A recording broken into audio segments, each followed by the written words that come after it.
दोस्तों नमस्कार। Colonel Ajay CO Ajay astro money group first global astro finance digital channel से आपसे मुखातिब होता हूं। आज है सोमवार 9 सितंबर सन 2024।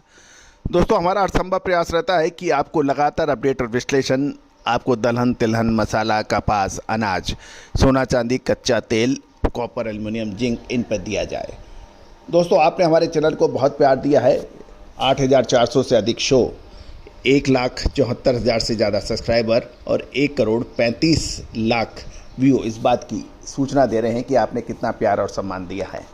दोस्तों तेज़ी आने के बाद तेज़ी और मंदी आने के बाद मंदी से कभी किसी को फ़ायदा नहीं रहा है। फ़ायदा तभी है तब आप समय से पहले आप उठें और समय से सो जाएं, यानी समय से पहले माल खरीद ले और समय से माल बेचकर मुनाफा खड़ा कर ले। कहा जाता है कि सूरज उगने से पहले उठिए और शाम होने के बाद रात होने के बीच आप सो जाएं, तो आप स्वस्थ रहेंगे। व्यापार का भी लगभग यही नियम है। तेज़ी आने से पहले खरीदें और तेज़ी आने पर माल बेच लें। जमाखोरी, सट्टाखोरी, ओवर ट्रेडिंग ये व्यापार के प्रमुख शत्रु माने जाते हैं। दोस्तों भारतीय अनुसंधान पद्धति हमेशा से ही अग्रिम अनुमान और विश्लेषण में दुनिया में सबसे आगे रही है और यही वजह है कि भारत सोने की चिड़िया के रूप में जाना जाता था। लेकिन विदेशी आक्रमणकारियों के लगातार हमले से हमारी इस विशेष ज्ञान को भी बाकी दूसरी विद्याओं की तरह नुकसान हुआ। लेकिन हमारा प्रयास पिछले लगभग 25 सालों से यही रहा है कि हम इन बिखरे मोतियों को इकट्ठा करें, एक माला के रूप में पुराएं और पुनः भारत को विश्व गुरु के दर्जे में शामिल करें। दोस्तों हम इस मकसद में किसी हद तक कामयाब हो रहे हैं। आज देश का पहला चैनल है जो कि अमेरिका, यूरोप, पश्चिमी एशिया, साउथ एशिया में सबसे अधिक देखा जा रहा है और सबसे ज़्यादा विदेशी क्लाइंटों वाला आपका ये चैनल है। दोस्तों यही वजह है कि हमें बहुत सारे शो अंग्रेजी में भी डालने पड़ते हैं क्योंकि विदेशी भाषा हिंदी को कम समझते हैं। दोस्तों पूरा विश्व इस अनुसंधान पद्धति का फ़ायदा उठा रहा है। क्या आप भी उठा रहे हैं? देश के कोने कोने से सब्सक्राइबर्स हैं, पेड सर्विस ले रहे हैं। क्या आपने लिया? क्या आपने बात की? आज ही कीजिए। जानिए रिपोर्ट विस्तार से। दोस्तों कृषि मंत्रालय की रिपोर्ट देखें तो देश में 30 अगस्त तक तुअर की बुआई पिछले वर्ष 40,74,000 हेक्टेयर के मुकाबले 45,78,000 हेक्टेयर में हुई है, जो लगभग 5 लाख हेक्टेयर की अधिक यानी एक्सेस है पिछले साल के मुकाबले।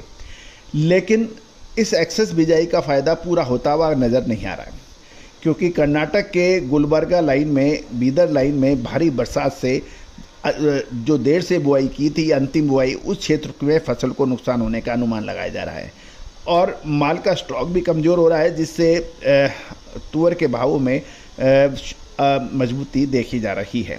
और यदि लगातार और बरसात हुई तो तुअर की फसलों को और नुकसान की संभावनाओं से इनकार नहीं किया जा सकता है। अब हम चर्चा कर लेते हैं कि 1 सितंबर तक भारत की बंदरगाहों पर कितना माल तुअर का उतरा। एक सूचना के मुताबिक 26 अगस्त से 1 सितंबर तक म्यांमार से 112 कंटेनर, केनिया से 25 और तंजानिया से 55 कंटेनर तुअर के आए, तो लगभग 4800 टन तुअर का आयात होने के समाचार हैं और इसमें लगभग सभी माल की बिक्री हो चुकी है। घरेलू बाजार में तुअर दाल की मांग निकल से मुंबई में लेमन 150 रुपये बढ़कर 10,325, दिल्ली 10,800 और चेन्नई में लेमन के भाव 10,300 रुपये और मुंबई में सूडान की तुअर 10,950 रुपये के भाव बताए जा रहे हैं। मोजाम्बिक की गजरी क्वालिटी का 9,200, मटवारा 9,300 से 9,400 रुपये के ऊपर भाव होने के व्यापार होने के समाचार मिल रहे हैं। गौरतलब है कि यदि हम बिजाई के ऊपर आंकड़े देख लें तो कुल लगभग 45,78,000 हेक्टेयर में हुई है और इसमें जो सबसे महत्वपूर्ण है कर्नाटक, जो कि सबसे महत्वपूर्ण माना जाता है। कर्नाटक में 13,44,000 हेक्टेयर के मुकाबले इस बार 15,83,000 हेक्टेयर की बिजाई है।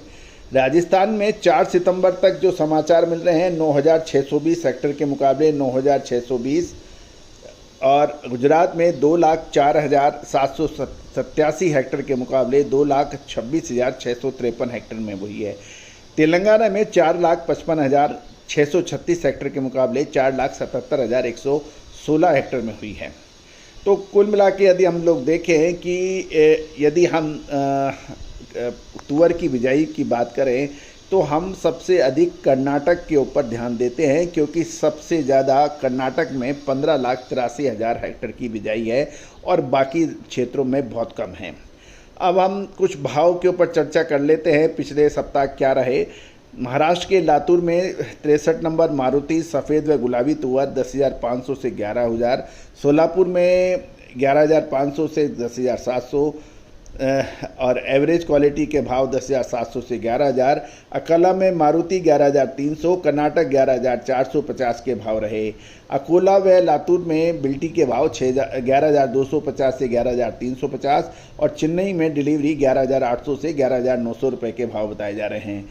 कानपुर में देखें तो 9,900, महाराष्ट्र लाइन कटनी डिलीवरी 11,300 से 11,400, कर्नाटक का माल 11,400 से 11,500, इंदौर डिलीवरी 11,200 से 11,400, नागपुर फटका 15,800 से 15,900, सबा नवरदाल 11,900 से 15,000 के भाव बताए जा रहे हैं। आंध्र प्रदेश के विनकुड़ा लाइन में तुअर के भाव 10,400 से और साटक दाल 15,100 रुपये के भाव बताए जा रहे हैं। गुलबर्गा में तुअर 11,000 से 11,600, दाल फटका 15,900 रुपये के व्यापार होने के समाचार मिल रहे हैं। दोस्तों, ये सभी जानकारियाँ आपको अजय एस्ट्रो मनी गुरु के द्वारा प्रोवाइड की जा रही हैं।